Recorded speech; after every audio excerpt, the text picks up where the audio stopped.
Hey guys, welcome back.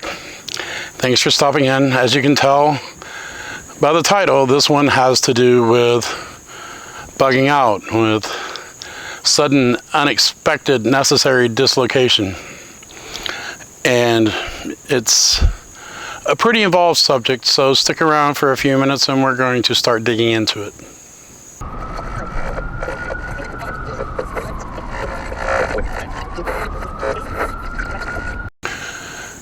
Now, when it comes to the subject of bugging out, there are a lot of people giving a lot of advice, and a lot of people out there give some really good advice, but it's a very complex subject, and for some people it's not quite so cut and dry as being able to grab a pack, go to your local outfitters like our, here at the Survival Outpost, and start buying gear.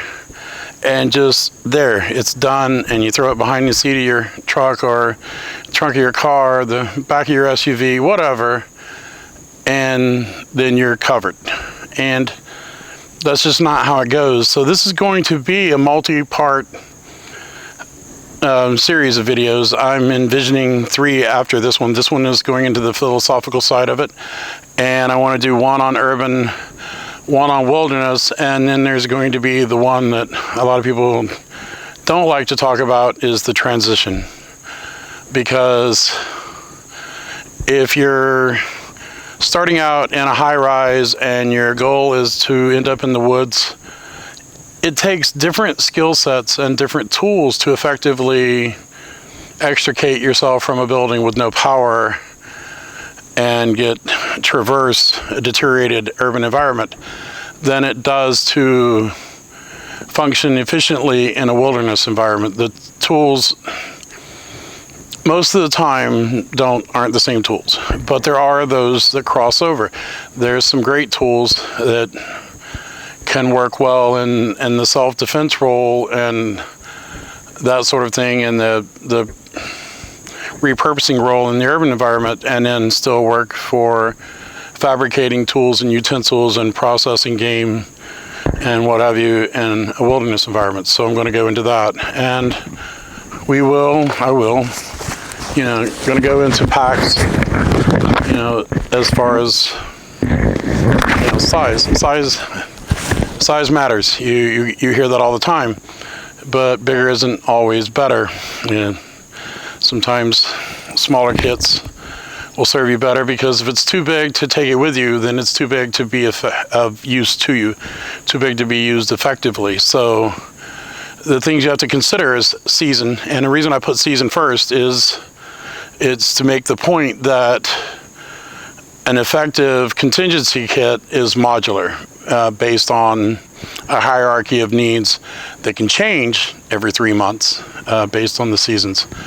But there's also the possible causes of your bugging out, the terrain that you're going to have to traverse, what are your local threats, etc. So there's a lot to consider when putting together a kit for deteriorated circumstances. Is self-defense going to be a primary or a secondary consideration, based on your area? Is surviving alone in the wilderness going to be a primary or a secondary concern in your situation? And all of that really needs to be thought out and considered as you're buying your gear and putting your gear together and deciding what you're going to have, because certain things are just going to have to, I don't like using the word have to have, but certain things are going to be needed. You're going to need a way to start a fire for more than one reason. You may need to purify water, you may need to cook, you may need light, but there's a lot to be said for just the morale boosting factor of being able to produce fire at need in whatever environment. Very few things are as demoralizing as sitting alone in the cold and dark in the middle of the forest. It's disheartening. So if you can start a fire and create light, and you can use the fire, if you don't have, if for whatever reason you've been separated from your tools other than the way to start fire, your knowledge of how to start fire using friction fire or flint and steel, whatever, you can burn the ends of sticks and scrape them down to sharp points to create, improvised lances for self-defense. You can use sharp rocks to carve notches or whatever to make traps, or to make points on fishing gigs and make barbs on them. There's, a sharp edge is a sharp edge. The only thing, the big difference with steel is it's a lot more durable than sharp stones. Sharp stones are fragile and tend to break. Steel tends to hold up longer. So we're going to go into putting together the kits for different seasons, different terrains, and all of this, and just give you food for thought on your area. And I'm going to have multiple versions of everything that I put together: large and small fire starters, large and small multi-tools, large and small knives, large and small kits, water bottles, water filtration systems, because water, the rule of threes. You got 3 minutes without air, 3 hours without shelter, 3 days without water, 3 weeks without food, and it can get iffy. You might not necessarily need a shelter to survive 3 hours, but you might want shade from the sun. So and in the 3 weeks, it's the science says that a healthy human body that's properly hydrated can go more like 40 days without food, as long as you don't intake food in the middle of that. You just don't eat again until you can sustain it, because you kick your body in and out of survival mode is bad for your organs, bad for your kidneys, and bad for your liver. So it's not good to make your body go back and forth between survival mode and just normal mode. But this one I wanted to put together just to give you some beginning thoughts. Start thinking about putting these kits together from your perspective, where you work, where you've got to go, what your obstacles are going to be, that sort of thing.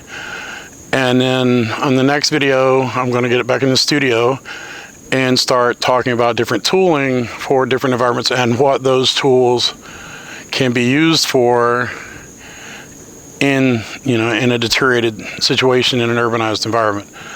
And then later on, I'll do the wilderness, and hopefully by then this heat wave will be over and I won't mind building fires out in the woods.